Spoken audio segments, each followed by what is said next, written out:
ওই বাচ্চা আমার আপনার নবীর দরবারে যাচ্ছেন। আল্লাহর নবীর নিকটে যখন উপস্থিত হয়েছেন, যাওয়ার পরে সর্বপ্রথম বাক্য বাচ্চা বলছেন, আমি আপনার কাছে সাহায্যের জন্য এসেছি, কিন্তু আগেই বলে দিচ্ছি আমি আপনার মাযহাব, আপনার দ্বীন, আপনার ধর্ম মানব না। আমার নবী মুচকি মেরে হাসলেন, বললেন, বাবা বলো, আমার মাযহাব তোমাকে মানতে হবে না, কি কারণে আমার দরবারে এসেছো? বাচ্চা বলছেন, ইয়া রাসূলুল্লাহ, আমার মায়ের শরীরে একটাই কাপড়, আমার বাবা মারা গেছেন, আমি ইয়াতিম ছেলে, মায়ের শরীরে কাপড় নাই, একটা কাপড় ফাটে পুরাতন হয়ে গেছে, জায়গা জায়গা ফুটো হয়ে গেছে।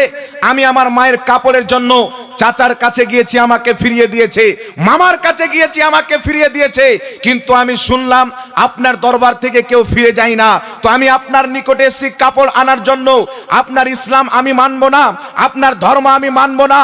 আমার আপনার নবী যখন শুনলেন, নিজের শরীরের চাদর মোবারকটা খুলে ওই বাচ্চাকে দিয়ে দিলেন, বললেন, বেটা যাও, তোমার মায়ের শরীরে এই চাদরটা দিয়ে তোমার মায়ের ইজ্জতটাকে ঢেকে দাও। ওই বাচ্চা খুশি হয়ে, আনন্দিত হয়ে আমার আপনার নবীর শরীরের চাদর নিয়ে বাড়ির দিকে রওনা হয়েছেন। দৌড় দিয়ে চলতে চলতে যেমনই বাড়িতে পরিবেশ করবেন, তার মাকে গিয়ে বলছেন, মা, মুহাম্মদ সাল্লাল্লাহু আলাইহি সাল্লাম এত মহান ব্যক্তি, এত সুন্দর চরিত্র, এত সুন্দর ব্যবহার, আমার ধর্ম মূর্তিওয়ালা ধর্ম, আমি মুশরিক ঘরানার ব্যক্তি, কাফির ব্যক্তি, কিন্তু আমাকে একবারও ধর্মের কথা জিজ্ঞাসা না করে, আমার ধর্মের কথা না জেনে আমি যেমনই ইজ্জতের কথা বলেছি, সঙ্গে সঙ্গে নিজের শরীরের চাদর দিয়ে দিয়েছেন।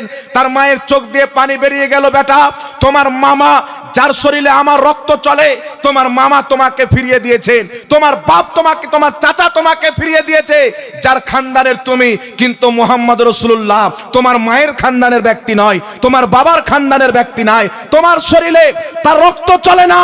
সেই ধর্ম জিজ্ঞাসা না করে, খানদান জিজ্ঞাসা না করে, ইজ্জতের কথা এসেছে, নিজের শরীরের কাপড় খুলে তোমাকে দিয়ে দিয়েছে, বেটা, তোমাকে তার ধর্ম ইসলাম কবুল করে নেওয়া প্রয়োজন ছিল। বলো সুবহানাল্লাহ। আর একটু জোরে হবে না সুবহানাল্লাহ? তার ধর্ম মেনে নেওয়ার প্রয়োজন ছিল।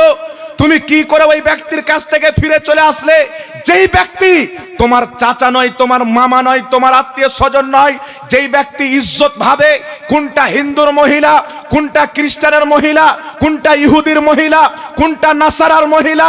আরে ইসলাম আমাদেরকে শিক্ষা দেয়, আমাদের নবী শিক্ষা দিয়েছেন, পৃথিবীতে ধর্ম দেখে মহিলাদের সম্মান নয়, যেই ধর্মের হোক, সে যদি মহিলা থাকে আমরা তাদের সম্মান করি। জোরে বল সুবহানাল্লাহ।